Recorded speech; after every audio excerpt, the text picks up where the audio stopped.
Good morning, I'm Paolo del Rosario and welcome to WeatherHQ. Today's headlines. Finance Secretary Ralph Recto seals a financing agreement with the World Bank to rebuild over 3,000 climate-resilient schools damaged by typhoons nationwide. It involves the repair, rehabilitation, retrofitting, and reconstruction of damaged school facilities affected by natural hazards between 2019 and 2023 from all regions outside Metro Manila. The ongoing Kadiwa ng Pangulo Expo at the Philippine International Convention Center directly benefits farmers and fisherfolk. I'll speak with the Department of Agriculture later on in the show. And in South Korea, the heaviest snowfall this month is recorded in Seoul, leading to severe traffic disruptions, power outages, and the cancellation of over 200 flights. The details on global weather.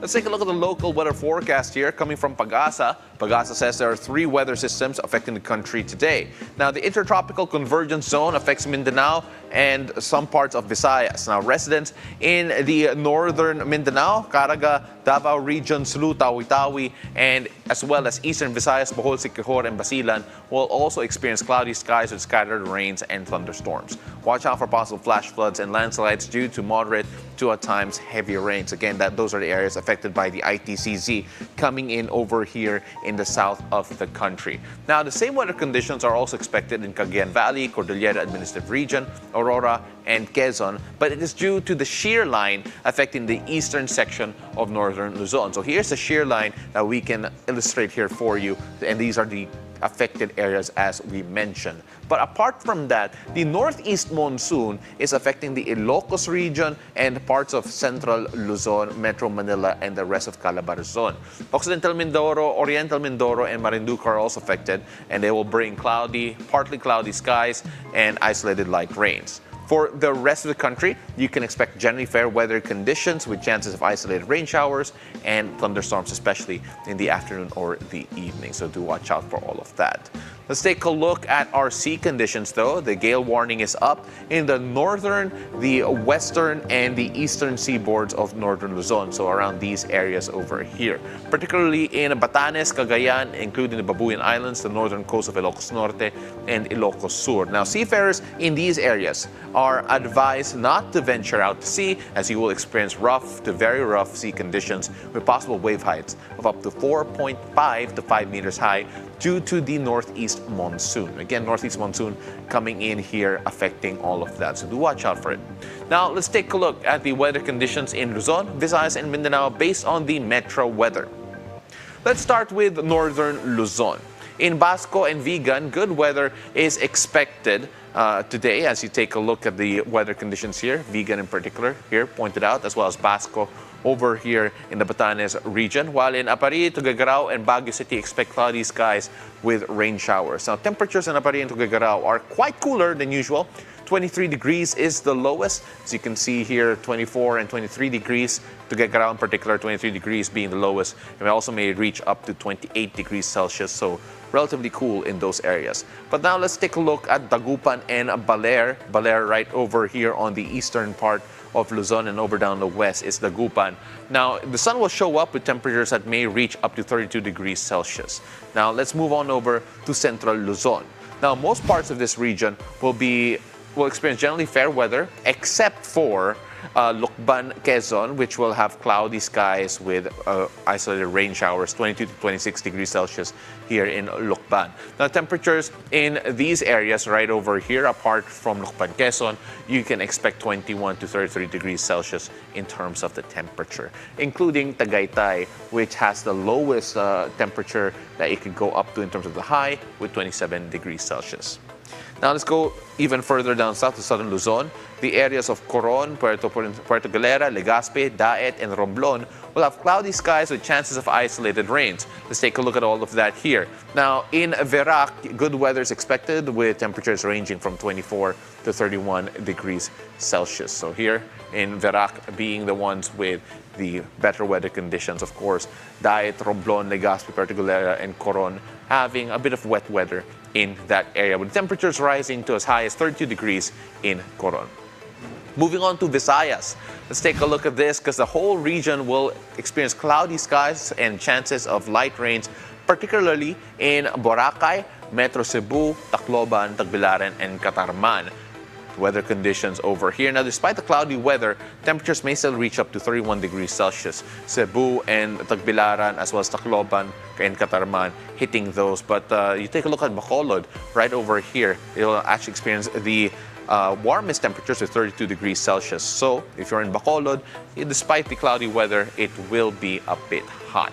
Now, looking at Boracay, a bit of rainy weather there, 29 degrees Celsius, a bit cooler, but still do watch out for the rains. Let's go on over now to Mindanao. In Mindanao, residents in Zamboanga, Dipolog, Butuan, Metro Davao, Marawi, and General Santos will continue to experience cloudy skies with rain showers and thunderstorms. And now all of this is due to the ITCZ. Now, in Cagayan de Oro in particular, you can have generally fair weather conditions and temperatures reaching up to 32 degrees Celsius. But the heat is on for places like Zamboanga with 34 degrees Celsius, Dipolog with 34, and you have around Davao with 33 degrees Celsius being the hottest areas in Mindanao. Temperatures, though, ranging from 24 to 34 degrees Celsius throughout the area. Now, what should we expect in the weather with the upcoming days? Let's take a look at the 3-day weather forecast coming from Metra once again.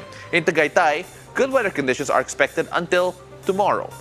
Or rather, expected tomorrow until Saturday, but on Sunday you can have cloudy skies and possible rains expected in Tagaytay. So if you're planning your trips, do anticipate a bit of wet weather coming on Sunday, but with that also results in the coolest temperatures that you are going to have in Tagaytay. 24 degrees, 31 degrees, that is the range there in Tagaytay. Moving on to the City of Love. Cloudy skies with chances of rain showers are expected until Sunday. Temperatures range from 24 degrees to around 30 degrees Celsius over in Iloilo, Friday, Saturday, and Sunday, having relatively same weather conditions. Now, moving down south, we go to Zamboanga, where it has been a bit hot. Now, because of the ITCZ affecting Mindanao, residents in Zamboanga will experience cloudy skies with rain showers tomorrow until Saturday. But don't worry, because improved weather is forecasted on Sunday. Now, temperatures range from around 25 to 33 degrees for the next 3 days. As you can see over here, weather improving by Sunday. So make sure when Sunday comes, you go enjoy that weather. Now, when we return, I'll speak with Agriculture Assistant Secretary Genevieve Guevara about the ongoing Kadiwa ng Pangulo Expo benefiting farmers and fisherfolk. Keep it here. You're watching BNC, the Bilyonaryo News Channel.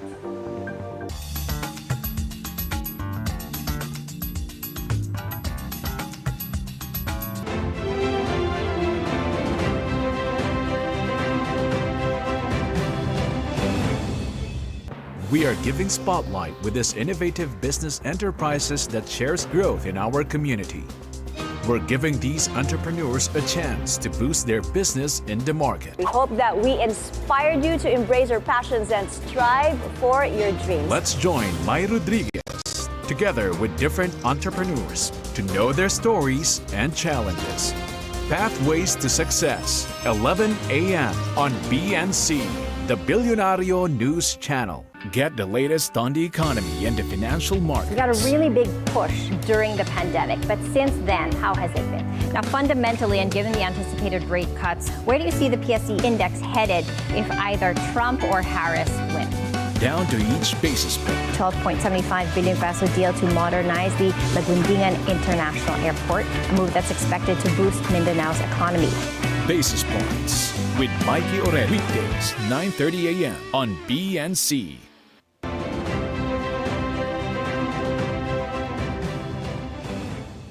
Welcome back. You're still watching WeatherHQ. I'm Paolo del Rosario.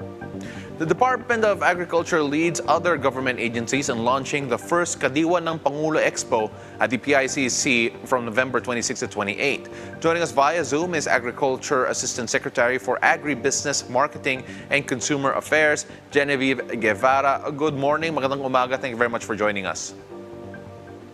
Good morning, Paolo, and to all your viewers and listeners to your program. Good morning, good morning. As Guevara, first of all, the expo is ongoing, and of course, what are the goals, the main goals of this expo? So our first Kadiwa ng Pangulo Expo is happening now. It has been 3 days. This is the last day. It aims to highlight the accomplishments we've made from the beginning of the Marcos administration in 2022 up until today, because this is a convergence project, a program wherein different agencies of government come together to help our farmers and fisher folk to sell and market their goods directly to our consumers. So this is a way for the government to really make our basic necessities, our food, more affordable at the same time, give our farmers the best prices for their products. Asek, you mentioned that this is the last day. How would you rate the success of this event so far? I know you have one more big day here ahead. Yeah, for the past 2 days, there have been many positive feedback. We have many guests. We a lot of walk-ins. We've reached more than 1 million in sales. This is very good news, of course, for our exhibitors. And there are many interests now. Of course, it's not only the agri products that we feature, but also the programs and activities that we do for our farmers, given to you by the different DA agencies. And of course, our partner agencies from the DILG, DTI, DOLE, DSWD, and PCO and PMS are also there, and they're also giving away and introducing or showing off all their programs for our farmers and fisherfolk. You mentioned the different government agencies and, of course, the different parts of the Department of Agriculture. But then, who are the other participants of this event? Obviously, we are also talking about some of the farmers and fisherfolk involved.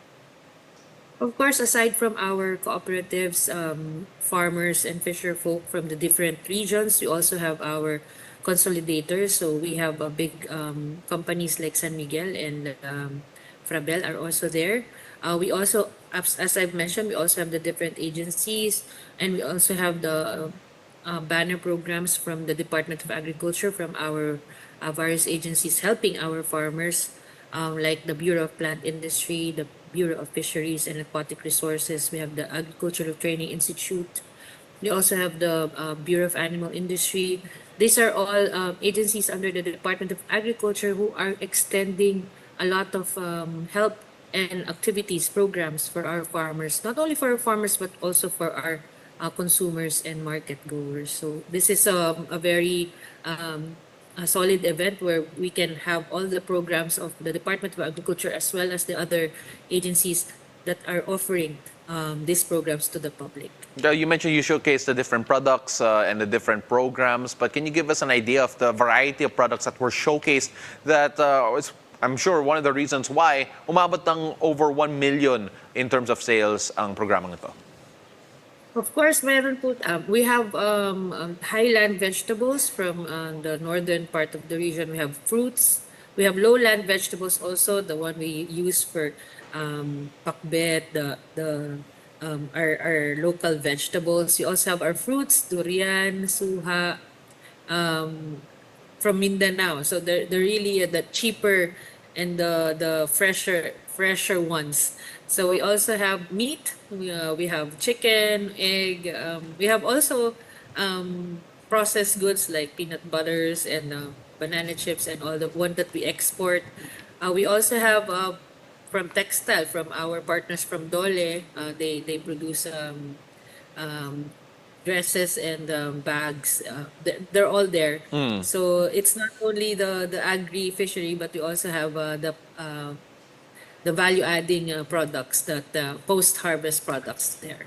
And speaking about value, I'm assuming that the prices here are going to be better than in other places, considering that this is an expo. Of course, some people might also be wondering, you mentioned the 1 million pesos in sales. Where do the sales go to?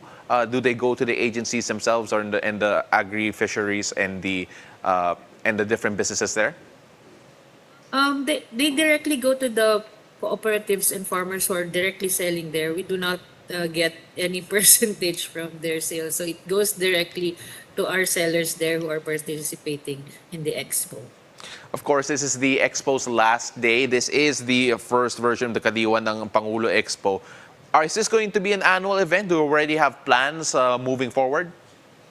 Moving forward, yes, this is since we've already tagged it as the first, so we are really planning to make it as a yearly event and make it like a showcase of sorts for our farmers and fisher folk to really highlight and showcase their products in a venue where they don't have to worry about rentals and everything because we're the ones who will be providing it for them. So they just have to sell their products at the cost or a little bit of inter or income there. As like it already sounds like a successful event. What are your key takeaways so far? I know you have another day, the last day, but then at the moment, have there been any learnings from the DA after this particular expo? It is really a collaboration to be able to mount a successful event. You really need to have careful planning, solid collaboration with all your partners. And I'm very grateful for all our partners and partner agencies, our FCAs, that even if we did plan for it for a short time, we were able to mount it in a way that surpassed our expectations. So we're planning for the next Kadiwa ng Pangulo Expo. I think we need more time, of course, and to carefully the lessons now that we will learn and take away from this expo is we need to plan it a little bit earlier. But definitely, these partners are their solid support is really something that we appreciate, and this will not be a success without their solid support. So these partners will still be with us until our next expos, until we were able to provide so much for our farmers and our fisher folk as well. As like last day, is there any word that you can share our viewers to invite them over for the last day of the expo? Okay, so this is our last day, November 28th. Our Kadiwa ng Pangulo Expo is open from 8 o'clock up to 6 o'clock today. We have a closing ceremony later. We have I think we have a raffle. We'll be giving away a lot of prizes. Of course, you know, with last days of Expo, there will be a lot of freebies. Of course, we don't want to leave anything behind there. So I think if you are there, you will be very lucky enough. You might win some prizes or some freebies from our suppliers. So we invite everybody to go there at the PICC tent in Pasay City, the Kadiwa ng Pangulo Expo 2024. And that will do it. Thank you very much for joining us po and spending your morning with us. Good luck for the rest of the event. Thank you, Paolo. Thank you to everyone. That is Agriculture Assistant for Agribusiness and Marketing. That is Consumer Affairs, ASEC, Genevieve Guevara. And thank you very much for joining us once again. Now, moving on, we have world news coming up. A woman is dead and 8 others are missing after heavy rain and strong winds battered Sri Lanka in the past 2 days. The details after the break.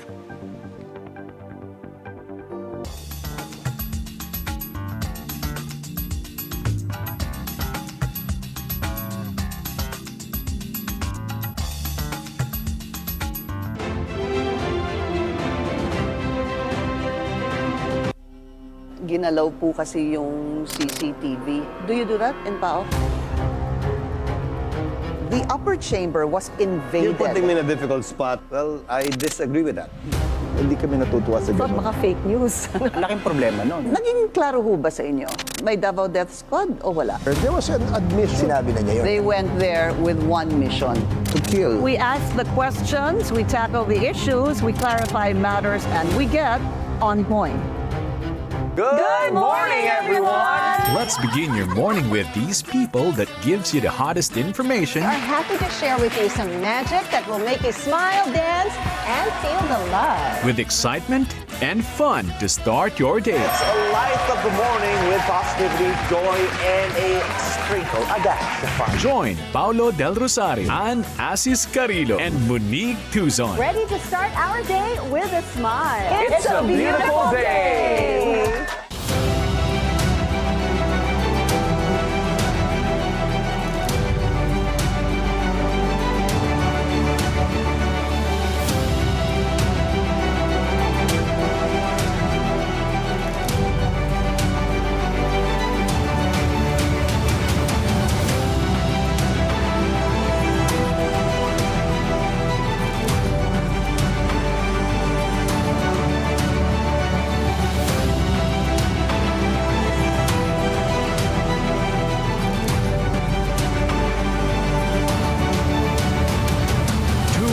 to BNC's Election 2025 special coverage. This is Pinky West, and it's a great opportunity. Kami yung Corina Sanchez. Pagsasamahin ng isang agenda. Mondays to Fridays, 6 p.m. only on BNC, the Bilyonaryo News Channel.